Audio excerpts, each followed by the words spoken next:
जय श्री हरि, जय श्री कृष्णा। सभी भक्तों को प्रणाम। आज हम सुनेंगे उत्पन्ना एकादशी की पवित्र और चमत्कारी कथा, जिसे सुनने मात्र से ही मन, मस्तिष्क और आत्मा शुद्ध हो जाती है। हर महीने में 2 बार आने वाली एकादशी को भगवान विष्णु का विशेष दिन माना गया है। शास्त्रों में कहा गया है कि एकादशी व्रत कलयुग में सबसे सरल और सबसे प्रभावशाली साधना है। और आज जिसकी कथा हम सुनेंगे वह है उत्पन्ना एकादशी, वह एकादशी जिस दिन एकादशी देवी का जन्म हुआ था। प्राचीन काल में दैत्यराज मुर असुर अपनी शक्ति और अत्याचारों से तीनों लोकों में भय फैलाने लगा। यज्ञ नष्ट, ऋषि परेशान, देवता पराजित, चारों ओर अंधकार ही अंधकार। लाचार होकर सभी देवता भगवान विष्णु की शरण में पहुंचे। वे बोले, हे नाथ, मुर असुर के अत्याचार से रक्षा कीजिए। भगवान विष्णु ने वचन दिया, दैत्याधिपति मुर का नाश होगा, समय आने पर मेरी नई शक्ति प्रकट होगी। युद्ध प्रारंभ हुआ। मुर असुर अत्यंत बलवान था। हजारों वर्षों तक लगातार युद्ध चलता रहा। देवता देखते रहे, न कोई थकान, न कोई कमजोरी, पूर्ण विराम। अंत में भगवान विष्णु हिमालय के बद्रीवन क्षेत्र में एक गुफा में योग निद्रा में चले गए। यह देखकर मुर असुर को लगा कि अब वह भगवान को छलपूर्वक मार देगा।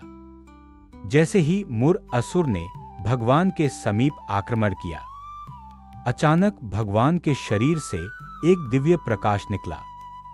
उस प्रकाश से एक अत्यंत तेजस्वी, सौम्य और वीरांगना देवी उत्पन्न हुई। उनका तेज देखकर मुर असुर भयभीत हो गया। देवी बोली, अधर्मी, भगवान की निद्रा में बाधा डालने का साहस किया है। आज तेरे अत्याचारों का अंत होगा। और फिर कुछ ही क्षण में उस देवी ने मुर असुर का वध कर दिया। इसी समय भगवान की निद्रा टूटी। उन्होंने देवी के तेज को देखकर कहा, तुम कौन हो देवी? देवी ने उत्तर दिया, हे प्रभु, मैं आपकी शक्ति हूं, आपके अंग से उत्पन्न हुई हूं, आपके भक्तों की रक्षा के लिए। भगवान प्रसन्न हो गए और बोले, आज से तुम एकादशी नाम से प्रसिद्ध होगी। जो भी भक्त श्रद्धा से एकादशी व्रत करेगा वह मेरे परम धाम को प्राप्त करेगा। तुम कलयुग में धर्म की रक्षा करोगी।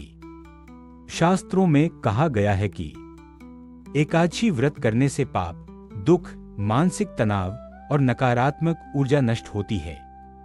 भक्त के जीवन में शांति, बुद्धि, भक्ति और सौभाग्य का वास होता है। उत्पन्ना एकादशी विशेष रूप से उत्पत्ति, ज्ञान, शक्ति और सुरक्षा का प्रतीक है। प्रातः स्नान कर कृष्ण विष्णु का स्मरण। पूरे दिन फलाहार, जल या निर्जला व्रत। ओम नमो भगवते वासुदेवाय मंत्र का जाप। शाम को कथा श्रवण। अगले दिन प्रातः पारण। भक्तों, उत्पन्ना एकादशी की यह कथा हमें सिखाती है कि जब जब भक्तों पर संकट आता है, भगवान अपनी नई शक्ति भेजकर रक्षा करते हैं। ईश्वर की कृपा आप और आपके परिवार पर सदैव बनी रहे। जय श्री हरि, जय श्री कृष्णा।